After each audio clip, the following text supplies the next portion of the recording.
नमस्कार दोस्तों, आपका स्वागत है अपनी YouTube चैनल PFP में। आज हम डॉक्टर लाल पैथलैब्स के बारे में चर्चा करने वाले हैं। स्टॉक अपने ऑल टाइम हाई से 40-50% क्रैश होता हुआ नजर आया, भारी गिरावट देखने को मिली, लेकिन वहां से एक स्ट्रॉन्ग रिवर्सल देखने को मिला है। तो क्या स्टॉक का बॉटम बन चुका है? क्या यहां पर तेजी देखने को मिल सकती है? हमें खरीदना चाहिए, नहीं खरीदना चाहिए, इसके बारे में आज हम चर्चा करने वाले हैं। सबसे पहले कंपनी के फंडामेंटल्स पे फोकस करते हैं। प्रोडक्ट वाइज रेवेन्यू ब्रेकअप के बारे में बात करें तो 100% का रेवेन्यू डायग्नोस्टिक सेंटर से ही आता है। लोकेशन वाइज ब्रेकअप के बारे में बात करें तो नॉर्थ इंडिया से 66% का रेवेन्यू आता है, waste India 10%, east India 17%, south India 5% और रेस्ट ऑफ द वर्ल्ड 2%। तो मेन फोकस इनका नॉर्दर्न पार्ट पे है। नॉर्थ बेस्ड कंपनी, इसलिए दिल्ली NCR रीजन से ज्यादातर रेवेन्यू इनका दिखाई पड़ता है, लेकिन कंपनी ये डिपेंडेंसी कम करना चाहती है। इसके लिए कंपनी एक्सपांड भी कर रही है और इसके लिए इन्होंने सब अर्बन डायग्नोस्टिक को भी एक्वायर किया है। कुछ महीने हो चुके हैं एक्वायर किए हुए, लेकिन ये अच्छी बात है कि कंपनी एक पार्ट पे ज्यादा डिपेंडेंट नहीं रहना चाहती है।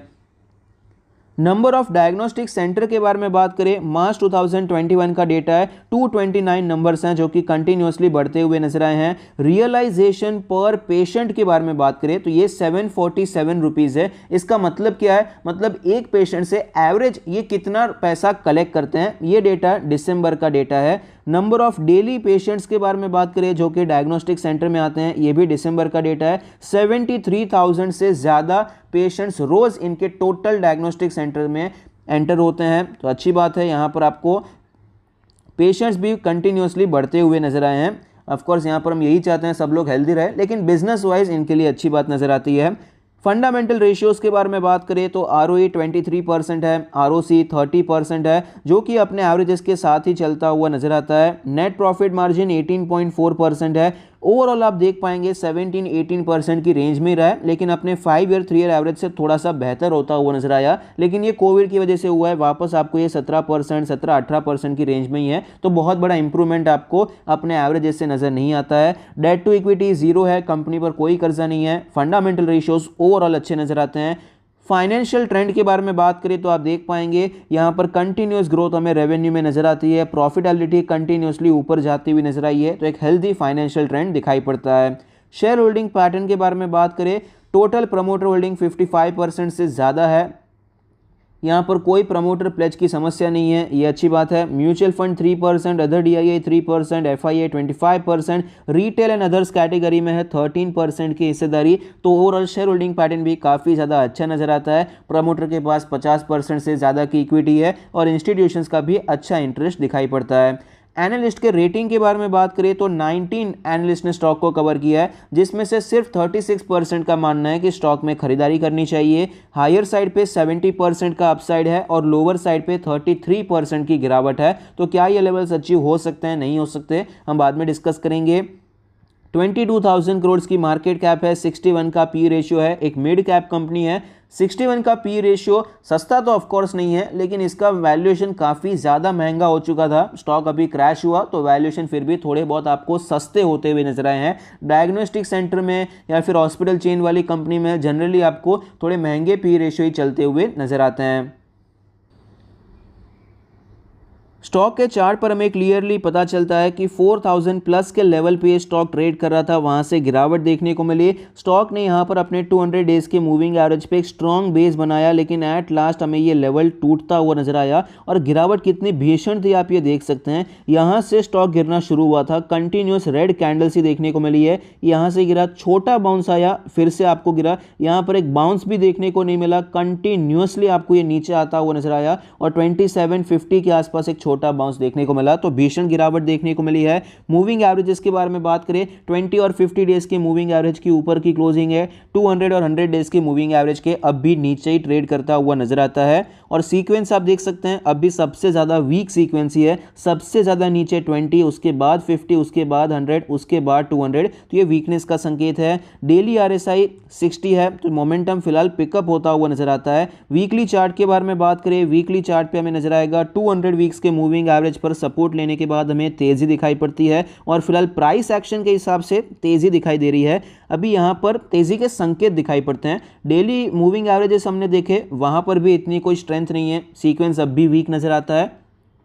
और यहाँ पर आप वीकली मूविंग एवरेजेस भी देख सकते हैं, यहाँ पर भी वीकनेस ही नजर आती है। 20 वीक्स के मूविंग एवरेज ने क्रॉसओवर करके रखा है। वीकली आरएसआई हालांकि हमें स्ट्रेंथ दिखा रहा है, आप देख सकते हैं 44.83 का लेवल देखने को मिल रहा है। यहाँ पर फिलहाल के जो आरएसआई के स्विंग से हमें टूटते हुए नजर आए हैं, तो ये एक तेजी का संकेत है। और यहाँ पर प्राइस एक्शन कैंडल्स के हिसाब से बात करें तो वो भी हमें क्लियरली पता चलता है, एक बार ये स्टॉक नीचे आया, उसके बाद तेजी आई, फिर से हमें यहाँ पर सपोर्ट लेकर ऊपर जाने की कोशिश करता हुआ नजर आता है। तो ये हमें सिचुएशन अच्छी दिखाई पड़ती है। इंपॉर्टेंट लेवल्स के बारे में बात करें तो सबसे पहले इंपॉर्टेंट सपोर्ट देख लेते हैं। 2270 के आसपास का इंपॉर्टेंट सपोर्ट नजर आता है, यहां से स्टॉक रिवर्स होता हुआ नजर आया। नेक्स्ट इंपॉर्टेंट लेवल 2800 का लेवल है, पहले भी इंपॉर्टेंट सपोर्ट था, यहां पर सपोर्ट लिया, वापस ऊपर गया और फिलहाल यहां पर ही हमें रिटेस्ट करके रेजिस्टेंस लेता हुआ नजर आया। इंपॉर्टेंट रेजिस्टेंस के बारे में बात करें 3300 का लेवल है, पहले ये ऑल टाइम हाई था, फिर यहां पर ट्रेड किया, फिर सपोर्ट लेके वापस ऊपर गया, कंटिन्यूअस सपोर्ट देखा, यहां पर रिटेस्ट करके नीचे आया था। तो ये भी तीनों लेवल्स बहुत ही ज़्यादा इंपॉर्टेंट नजर आते हैं। और हमने यहाँ पर लास्ट डिस्कशन जब किया था, स्टॉक में एक अच्छी तेजी देखने को मिली थी, स्टॉक यहाँ पर कुछ ट्रेड कर रहा था, तब हमने डिस्कस किया था कि 2800 के ऊपर जाता है तो हम खरीदारी करने के बारे में सोच सकते हैं। और फिलहाल वो कंडीशन फुलफिल होती हुई नजर आती है, स्टॉक हमें 2800 के ऊपर जाता हुआ नजर आया और एक बहुत ही ज़्यादा क्लियर चार्ट आपको नजर आया। तीनों जो हमने लेवल्स देखे हैं वो काफ़ी ज़्यादा क्लियर हैं, काफ़ी ज़्यादा मल्टीपल टाइम टेस्टेड लेवल्स नज़र आते हैं। और यहाँ पर जो ब्रेकआउट हुआ है 2800 के ऊपर वो भी बहुत अच्छा है, क्योंकि अगर एक लाइन में स्टॉक ऊपर जाता है, ब्रेकआउट कर देता है, तो वहाँ पर ज़्यादा विश्वास नहीं रखना चाहिए। बेस्ट केस सिनेरियो क्या होता है, स्टॉक में आपको ब्रेकआउट लेवल पे थोड़ा कंसोलिडेशन देखने को मिले, ये नीचे आया, सपोर्ट लेके ऊपर गया, 2800 का ये रेजिस्टेंस एक्सपेक्टेड था, थोड़ी गिरावट देखने को मिली, लेकिन ये अपने इंपॉर्टेंट सपोर्ट से कहीं ज़्यादा ऊपर से ही वापस आपको ऊपर जाता हुआ नजर आया। और एट लास्ट यहाँ पर भी ऊपर जाके फिर से एक बार नीचे आया और बाद में ऊपर जाता हुआ नजर आया है। तो मल्टीपल टाइम्स हमें ये टेस्ट होता हुआ नजर आता है। यहाँ पर आप एक कप एंड हैंडल पैटर्न भी देख पाएंगे, और भी छोटा देखना चाहते हैं तो ये भी एक कप हो गया और ये उसका छोटा सा हैंडल हो गया छोटे टाइम फ्रेम पे। तो इस हिसाब से मल्टीपल कंफर्मेशन हमें देखने को मिल रहे हैं। तो आप यहां पर खरीदारी करने के बारे में सोच सकते हैं। शॉर्ट टर्म के लिए खरीदारी करना चाहें तो हमारा जो टारगेट नजर आता है 3200 के आसपास टारगेट ले सकते हैं। और यहां पर स्टॉप लॉस लेना है तो स्टॉप लॉस कौन सा लेने के बारे में सोच सकते हैं, तो ये स्टॉप लॉस का लेवल हो जाएगा 2670 का level as a stop loss आप लेने के बारे में सोच सकते हैं। ये तो हो गया शॉर्ट टर्म। अब मिड टर्म के बारे में बात करें तो भी आप पोजीशन बनाने के बारे में सोच सकते हैं, लेकिन मिड टर्म में आपका टारगेट भी बड़ा है तो आपका थोड़ा स्टॉप लॉस भी बड़ा हो जाएगा। स्टॉप लॉस यहां पर हो जाएगा, ये लेवल अप्रॉक्सीमेटली 2550 के आसपास आएगा। ये 2540 का लेवल आप यहां पर मिड टर्म के लिए एसएल लेने के बारे में सोच सकते हैं। टारगेट क्या हो सकता है, ये शॉर्ट टर्म का टारगेट है। मिड टर्म का टारगेट आप यहां पर 3700 के आसपास ले सकते हैं। ये जो स्विंग आए है वहां पर आप अपना पहला टारगेट ले सकते हैं। और अगर आप पोजीशन ओपन करते हैं, ट्रेलिंग स्टॉप लॉस का इस्तेमाल करते हैं, तो ये टारगेट भी लेंगे तो उसमें भी कोई इशू नहीं है। अब लॉन्ग टर्म के बारे में बात करें तो करंट मार्केट प्राइस भी अच्छा है। भले ही स्टॉक में यहां पर तेजी देखने को मिली है, स्टॉक नीचे के लेवल से 10-12% ऊपर आ गया है, लेकिन अब भी स्टॉक एक अच्छे लेवल पे ट्रेड कर रहा है। आप करंट मार्केट प्राइस पे भी लॉन्ग टर्म के लिए निवेश करने के बारे में सोच सकते हैं। अब एनालिस्ट के टारगेट के बारे में बात करें तो उन्होंने जो टारगेट बताया बहुत ही ज़्यादा एक्सट्रीम एंड पे दिखाई पड़ता है। अब यहाँ पर एक ऑलरेडी बड़ा मूवमेंट स्टॉक में देखने को मिला है, तो इसका हायर एंड अगर हम देखेंगे और लोअर एंड अगर हम देखेंगे तो इसका हायर एंड के ऊपर का अपना टारगेट है अपसाइड का, और लोअर एंड के नीचे का डाउन साइड का टारगेट है। तो जब तक ये लेवल्स नहीं टूट जाते हैं तो वो लेवल्स देखने का तो कोई चांस ही नहीं होता है। अभी स्टॉक में अच्छी गिरावट हुई है, मार्केट का सेंटिमेंट सुधर गया है, तो ये स्टॉक अभी एकदम से नीचे आएगा उसके चांसेस कम होते हैं। ये होल्ड करने की कोशिश करेगा, कंसोलिडेट कर सकता है। तो यहां पर जो लोअर साइड का टारगेट है वो भी मुझे नेक्स्ट एक साल में आता हुआ नजर नहीं आता है। और ये टारगेट्स इन्होंने 1-2 क्वार्टर पहले दिए हैं, ऑलरेडी 3-6 महीने तो निकल चुके हैं। और हायर साइड पे तो ऑफकोर्स टाइम लगेगा, ये रेजिस्टेंस लेगा, ये रेजिस्टेंस लेगा, फिर ये रेजिस्टेंस लेगा, उसके भी कुछ लेवल्स जाके 10-15% की तेजी देखने को मिलेगी। तो वो लेवल्स फिलहाल काफी ज्यादा ऑप्टिमिस्टिक और पेसिमिस्टिक मुझे दिखाई पड़ते हैं।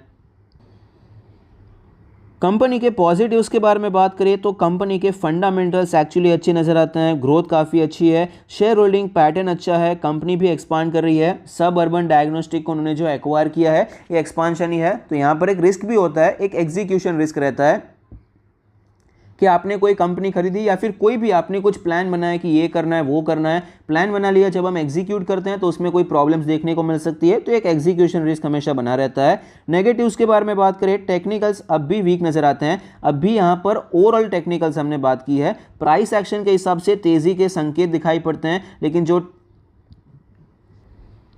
बिगर पिक्चर है, बिगर पिक्चर में अब भी आपको ट्रेंड थोड़ा बहुत वीक ही नजर आता है। FII-DIA का स्टेक नीचे जा रहा है, most of the analyst bearish चल रहे हैं और वैल्यूएशन भी हमें प्रीमियम चलता हुआ नजर आता है। तो ऐसे सिचुएशन में करना क्या चाहिए, short term, mid term, long term तीनों कैटेगरी में खरीदारी करने के बारे में सोच सकते हैं और यहाँ पर तीनों के लिए कंडीशंस अलग अलग है। देखिए शॉर्ट टर्म में हमने डिस्कस किया स्टॉप लॉस टारगेट अलग है, मिड टर्म में स्टॉप लॉस टारगेट अलग है और लॉन्ग टर्म में तो ऑफकोर्स यहाँ पर आप कंटिन्यू होल्डिंग कर सकते हैं, एक अच्छा प्राइस है एक्यूमुलेशन के लिए। और वहाँ पर भी अगर आप स्टॉप लॉस लगाना चाहते हैं तो ये जो लो बना था 2200 के आसपास का लो, वहाँ पर आप स्टॉप लॉस लगा सकते हैं। ऑफकोर्स टेक्निकली प्राइस वाइज ये बहुत बड़ा स्टॉप लॉस है, लेकिन लॉन्ग टर्म में आपके रिस्क रिवॉर्ड रेशियो भी अच्छे होते हैं, हमारा जो टारगेट होता है वो भी बहुत ऊंचा होता है। आई होप आपको ये वीडियो पसंद आता है, आपके इन्वेस्टमेंट और ट्रेडिंग डिसीजन में आपको ये मदद करता है। Thank you, stay happy, happy investing.